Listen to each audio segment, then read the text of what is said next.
Witam Państwa bardzo serdecznie. Łukasz Jankowski. Spotykamy się na wyjątkową rozmowę. Dzisiaj w naszym studio gościem Katrin Laur.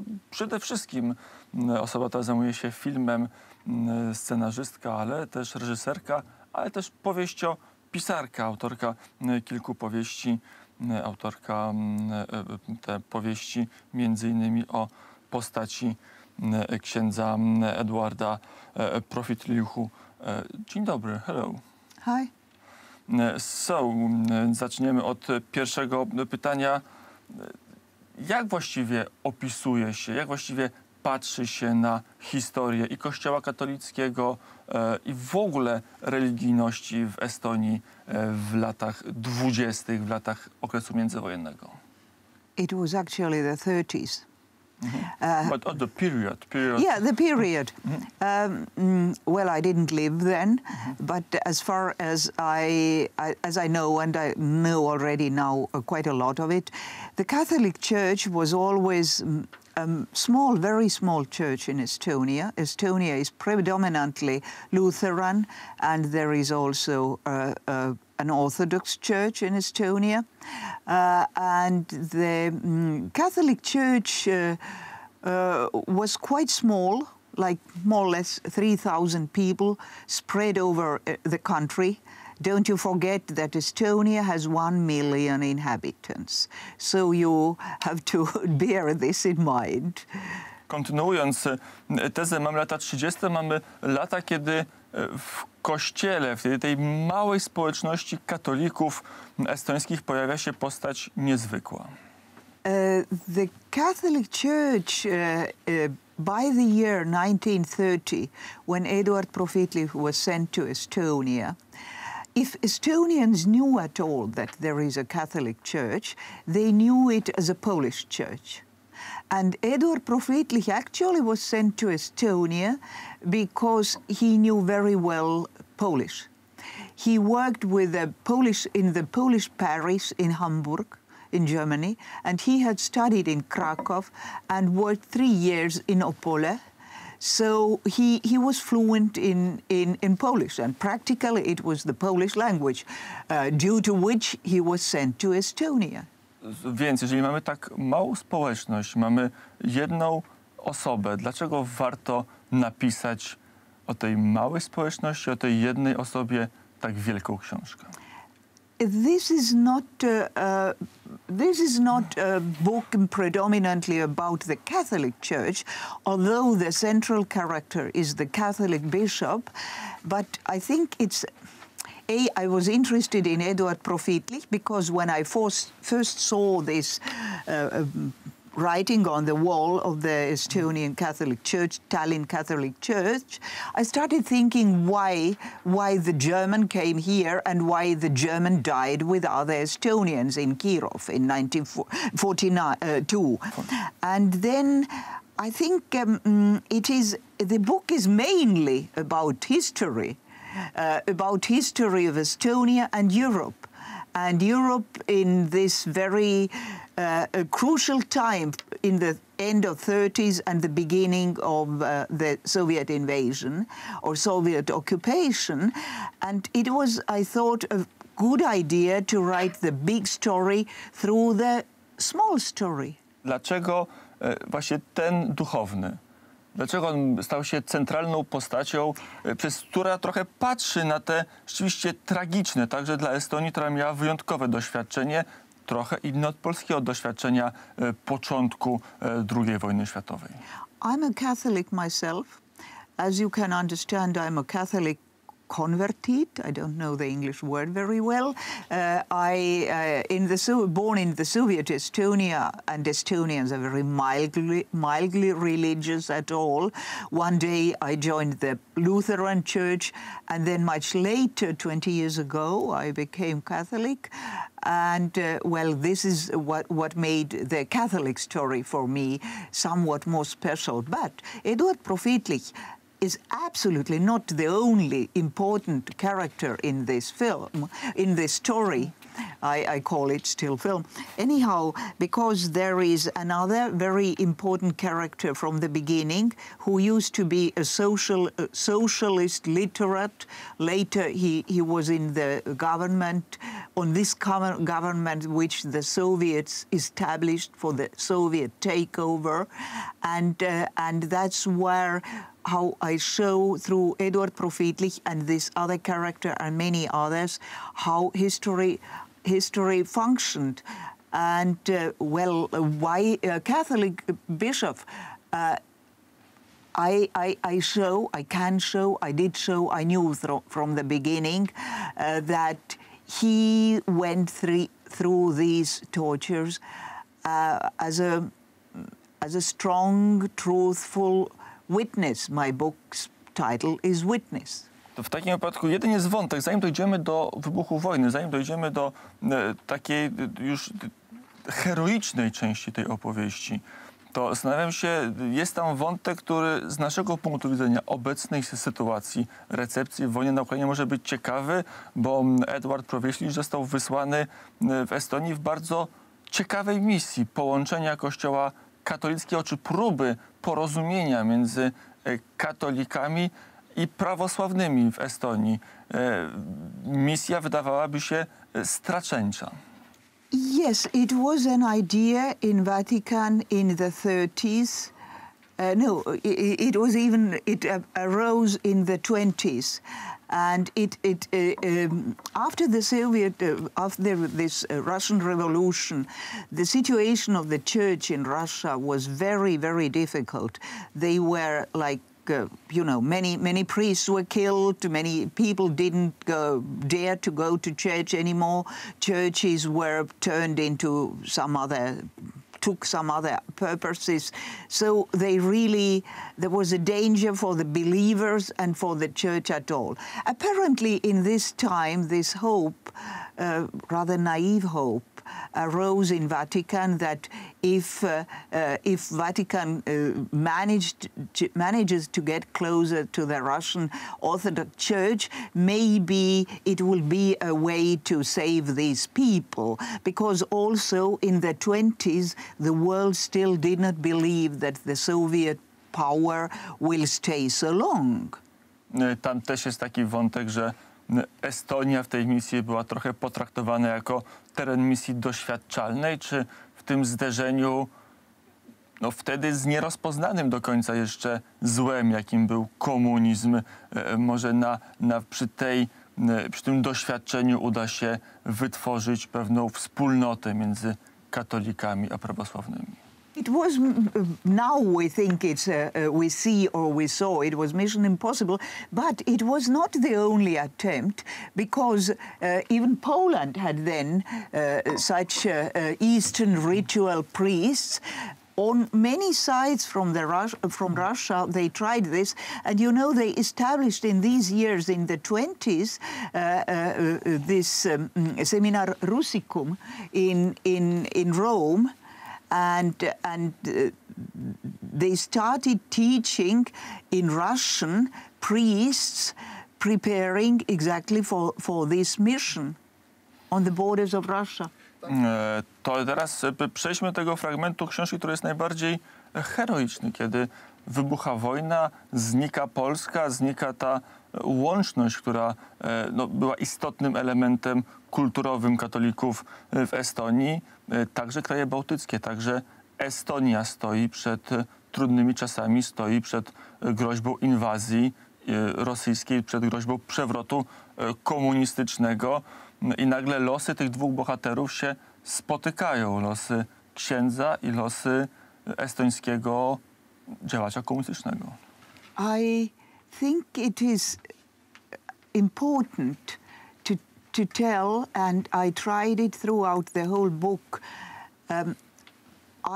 Being heroic, what does it mean to be heroic, It's not like a plump Hollywood hero who from the beginning we think, he will make a great hero.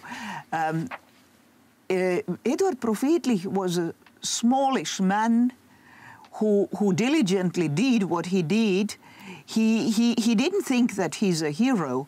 He just tried to do very well what he could.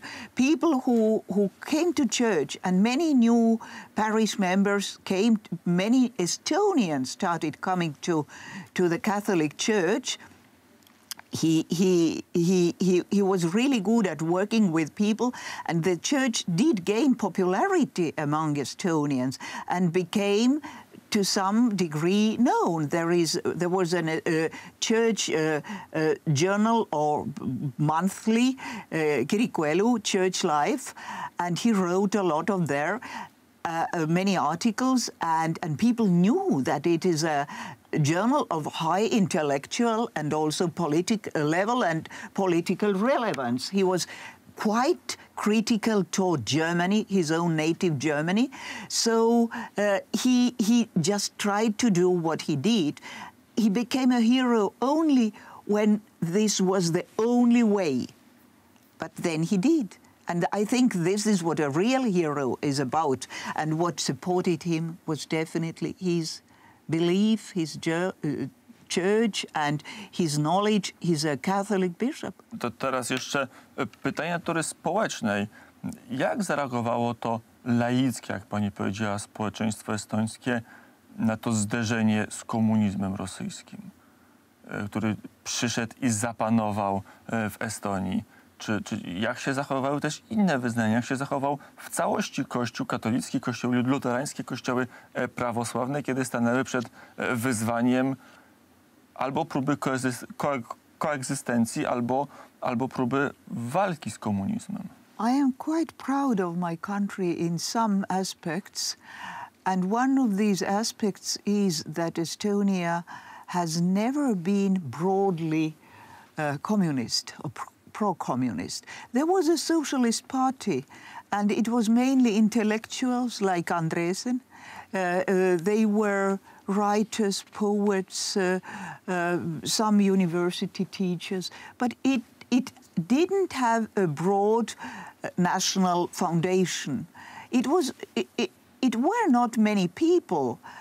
It were extremely few if you can compare to even this 1 million. To zderzenie ludzi wierzących i społeczeństwa, które być może musiało trochę wybierać, tak jak w Polsce w okresie komunistycznym trzeba było się czasami opowiedzieć, czy jest się wiernym Kościołowi, czy wiernym partii komunistycznej. They didn't have anything to choose because until my book finishes in the prison of Kirov at the beginning of 42, and this first socialist year, I mean, the people didn't have anything to choose. I show day by day, character by character, how this socialist turnover was staged, how it was manipulated, how really like made from the Soviet embassy. The Estonian people just opened their eyes and saw these miracles happening, and then in 1 month suddenly the leaders of the new government went to Moscow to ask Estonia to be adopted into the Soviet Union, like Lithuania, like Latvia, and the Estonian people were never asked about it. Tej powieści gdzie się przywija bardzo dużo postaci, gdzie opisuje się poprzez konkretne losy konkretnych ludzi ten z jednej strony długi, ale też tragiczny okres dziejów Estonii, kiedy Estonia traci swoją niepodległość, zostaje włączona do Związku Sowieckiego.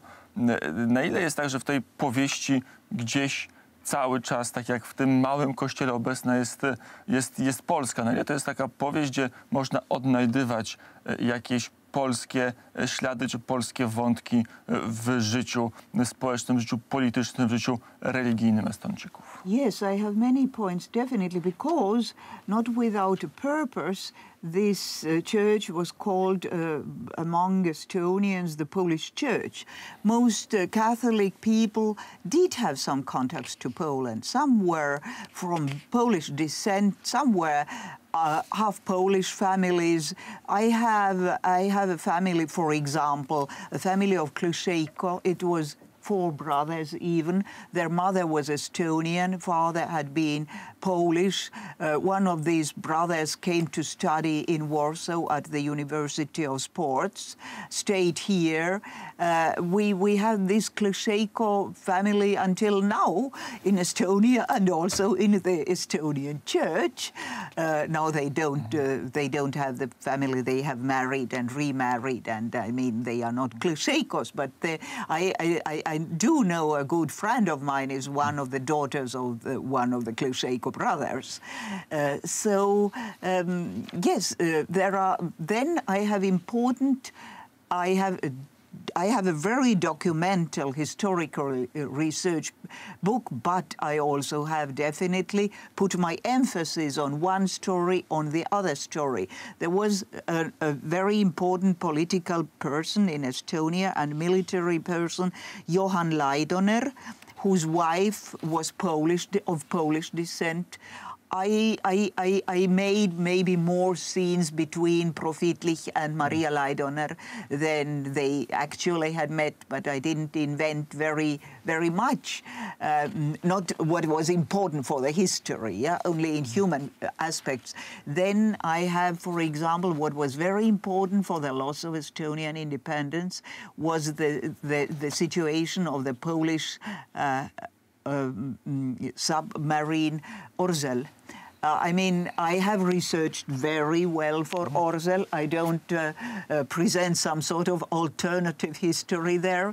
And apparently there were also connections to General Laidoner and his wife at this moment. A więc konkludując rozmowę, warto jeszcze wspomnieć o tym, myśmy o cenach heroicznych, o tym, jak ksiądz Eduard Profittlich w zasadzie w tej chwili cały czas jego historia trwa, bo cały czas trwa proces beatyfikacji. Cały czas jest tak, że historia duchowego życia de facto jednego z bohaterów pani książki się nie kończy. Trwa proces beatyfikacyjny, jak on wygląda, i kiedy on może się skończyć. It started 2002, but then there was a long pause, and then it was given to Estonian church, which is logical because Eduard Profittlich worked in Estonia. And 2019, I guess, they presented all the documents necessary to Vatican, and they were accepted.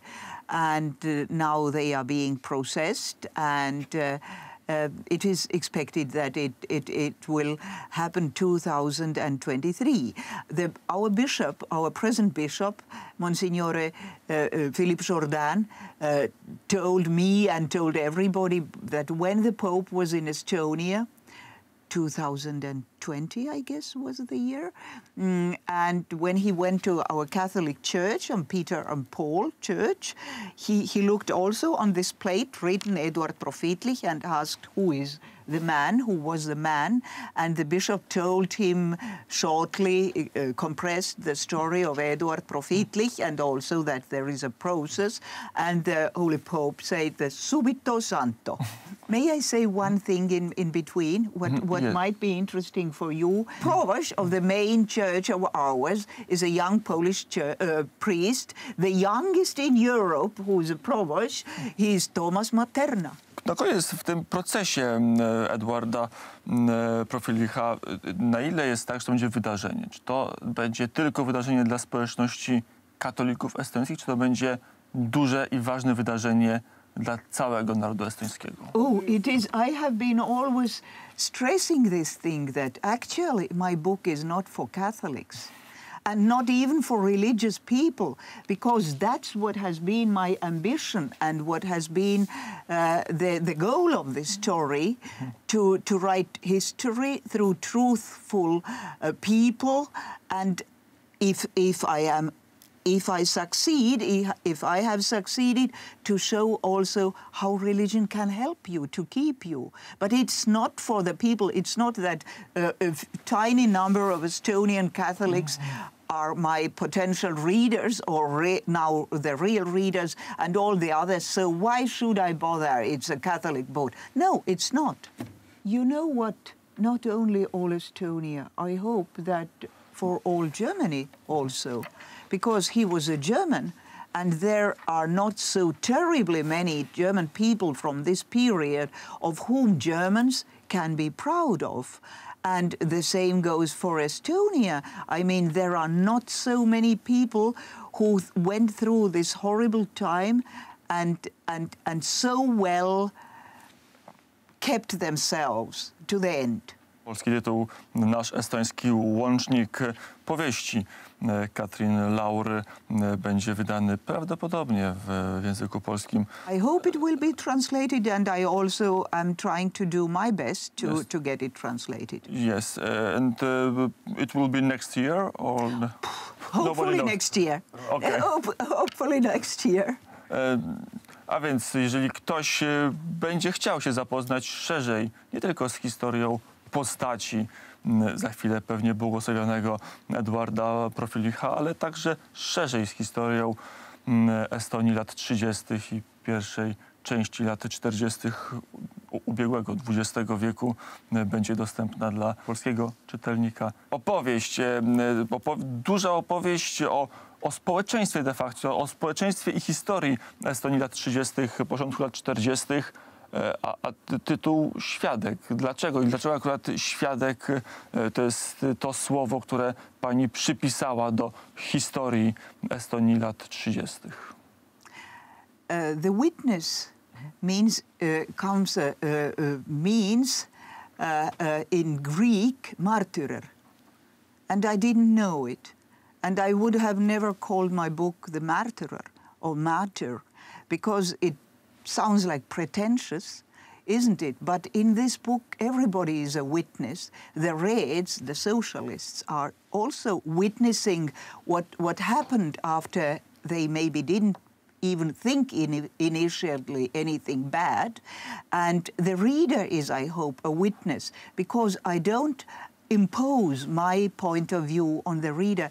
I just write very visual scenes and hope that the reader will be able, or she will be absolutely able to make up his or her own opinion. Książka Świadek prawdopodobnie w przyszłym roku w polskim przekładzie autorka powieści, ale też reżyserka, autorka filmów Katrin Laur była naszym gościem. Dziękuję bardzo za rozmowę. Dziękuję.